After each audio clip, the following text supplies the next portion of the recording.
राजा जी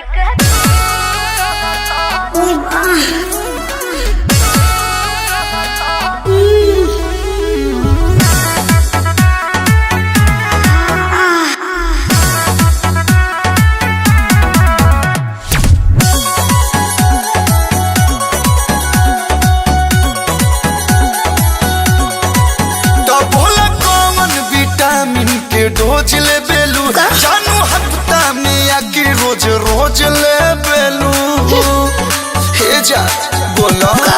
तो बोला कौन विटामिन के डोज ले बेलू जानू हफ्ता में आके रोज रोज ले बेलू भइलू पियावा के घरे जाके गो राजा जी के तू रोला सारिया राजा जी के तू